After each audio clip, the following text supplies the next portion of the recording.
ஸ்ரீமதி ராமானுஜாய நமக. போன பகுதியில் ஆளவந்தாருடைய திவ்ய சரித்திரத்தை பற்றி சேவித்தோம். இன்று ஜெகதாச்சாரியன் பவிஷ்யதாச்சாரியரான ஸ்ரீ ராமானுஜருடைய திருவதாரத்தை பற்றி சேவிக்கலாம். பகவான் எத்தனையோ அவதாரங்களை எடுத்தான். நம்ம எல்லாம் கடை தேற்ற வேணும்னு யுகந்தோறும் அவதரித்தான். ஆனால் கலியில் மிகச்சிறந்தது வழி என்ன தெரியுமா? ஆச்சாரிய சம்பந்தம். ஆச்சாரிய சம்பந்தம் மட்டுமே கலியில் ரொம்ப எளிமையாக பகவானை நாம் அடையக்கூடிய வழி. அதைத்தான் பகவான் பார்த்தான். ஜகத்திற்கே ஆச்சாரியனாக நம் ராமானுஜரை தந்தான். ஆதிசேஷனை விட சேஷ தத்துவத்தை உதாரணமாக கொண்ட அவரை தவிர வேறு யாரால ஜெகதாச்சாரியனாக இருக்க முடியும்? அதனால் ராமானுஜராக ஆதிசேஷனே திரு அவதாரம் எடுக்க வேண்டிய நேரம். ஆதிசேஷன் வரத்துக்கு முன்னாலேயே பகவான் அங்கு வந்து சேர்ந்தான். எப்படி பிராட்டியை பிரிந்து பகவான் இருப்பதில்லையோ, தன் சேஷனை பிரிந்தும் அவன் இருக்க மாட்டான் இல்லையா? அதனால் பெரும்பதூரில் ஆதிகேசவ பெருமானாக அங்கு குடிகொண்டிருந்தான்.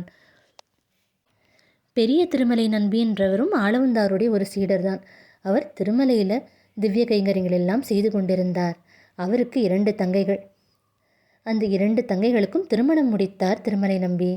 அதில் காந்திமதி சோமயாஜு தம்பதி தான் ஸ்ரீபெரும்புத்தூரில் வாழ்ந்து கொண்டிருந்தார்கள். அவர்களுக்கு ரொம்ப நாளாக புத்திர பேர் இல்லை.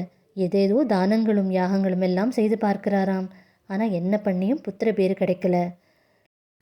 அப்போது அங்கே ஆளவந்தாரை தன்னோட மானசீக குருவாக ஏற்றுக்கொண்டிருந்தவர் திருக்கச்சி நம்பி. அவர் பூந்தமல்லியிலிருந்து தினமும் இப்படி ஸ்ரீபெரும்புத்தூர் வழியாக நடந்து வந்து காஞ்சிபுரத்தில் வரதனுக்கு கைங்கரியம் பண்ணி கொண்டிருந்தார். அவர் சோமயாஜியோட மிக நெருங்கிய நண்பர். வரச்செல்லாம் அந்த இடத்துல தான் கொஞ்சம் சோமயாஜி வீட்டில் ஸ்ரீபெரும்புத்தூரில் இளைப்பாரி விட்டு வரதனிடம் செல்வார். அவர் மகாபக்திமான். அவரிடம் வரதன் நேரையே பேசுவானாம். பல பேர் பகவானிடம் கேட்கச் சொல்லியும் பல விஷயங்களை கேட்டு அவர்களுக்காக சொன்னவர்.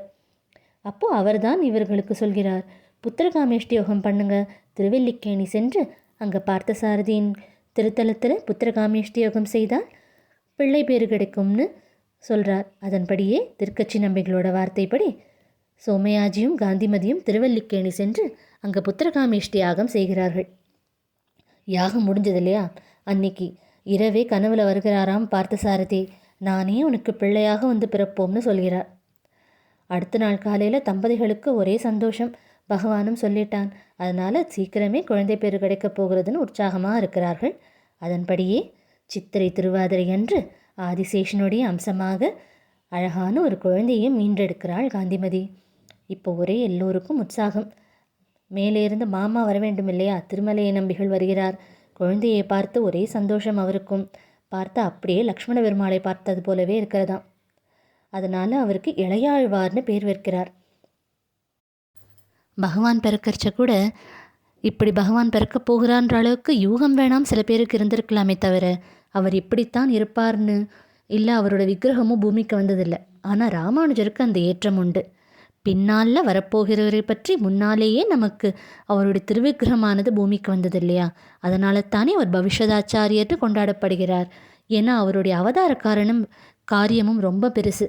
அதை நல்லபடியாக முடிக்க வேணுமென்னால் அதற்கு முன்கூட்டியே சில ஏற்பாடுகளை எல்லாம் செய்ய வேண்டியிருந்தது. அதனால தான் பவிஷ்யதாச்சாரியராக அவருடைய திருவிக்கிரகம் முதல்ல பூமிக்கு வருது. அவர் அவதாரிகைக்கான எல்லா ஏற்பாடுகளும் தொடங்கப்படுகிறது. இப்போ நம்ம இல்லத்திற்கு ஒரு பெரியவர் வரார்னா அதற்கு முன்னாலேயே நம்ம சில ஏற்பாடுகள்லாம் செய்து வைப்போம் இல்லையா?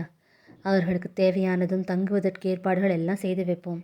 அதுபோல தான் இப்போது ராமானுஜர் அவதரிக்க போகிறார்ன்றது தெரிஞ்சு போச்சு. இப்போ இவர் வருவதற்குள்ளே அவர் அவதார காரியத்தை எல்லாம் முடிப்பதற்கு ஹேதுவாக சில விஷயங்கள் செய்ய வேணும் இல்லையா? அது எல்லாம் செய்வதற்காக எல்லா அடித்தளங்களும் போட்டாகிவிட்டது. நாதமுனிகள்லேருந்து ஆரம்பம். நாதமுனிகள் வைணவ சம்பிரதாயத்தோட அற்புதமான ரகசியங்களையெல்லாம் அப்படியே பொத்தி பொத்தி ஆளவந்தாரிடம் கொடுத்தார். ஆளவந்தாரும் அப்படியே அதை தன்னுடைய அத்தனை சீடர்களுக்கும் ஒவ்வொருத்தருக்கும் ஒவ்வொரு ரகசியம்னு பிரித்து கொடுத்தார். எதற்காக? இது எல்லாம் கடைசியாக எப்படி நதிகளெல்லாம் சாகரத்தில் சங்கமிக்கிறதோ அதன்படி இது எல்லாமே போய் ராமானுஜர்ன்ற மகாசாகரத்தில் சங்கமிக்க வேணும். அப்பத்தான் அவர் வந்து அந்த அவதார காரியமானது நல்லபடியாக நிறைவேறும். அதனால் அவர் அவதாரத்திற்கு ஹேதுவாக எல்லாமே முன்னாலேயே ஏற்பாடுகள் செய்தாகிவிட்டது. இப்போது அழகாக இளையாழ்வாரும் பூமிக்கு திருவவதாரம் பண்ணிவிட்டார். சித்திரை திருவாதிரை அன்று ரொம்ப அற்புதமாக காந்திமதிக்கும் சோமயாஜிக்கும் திருக்குமரனாக அவதரித்தார் ஸ்ரீராமானுஜர். அவருக்கு திருமலை நம்பிகளும் இளையாழ்வார்னு திருநாமமிட்டு பூரிக்கிறாராம். இன்னைக்கு ராமானுஜருடைய அவதாரிகையை சேவித்தோம். இதை தொடர்ந்து அவருடைய வாழ்க்கை சரித்திரத்தை எல்லாம் நாம் சேவிக்கலாம். ஸ்ரீமதே ராமானுஜாய நமக. ஸ்ரீமதே ராமானுஜாய நமக. போன பகுதியில் ஆளவந்தாருடைய திவ்ய சரித்திரம்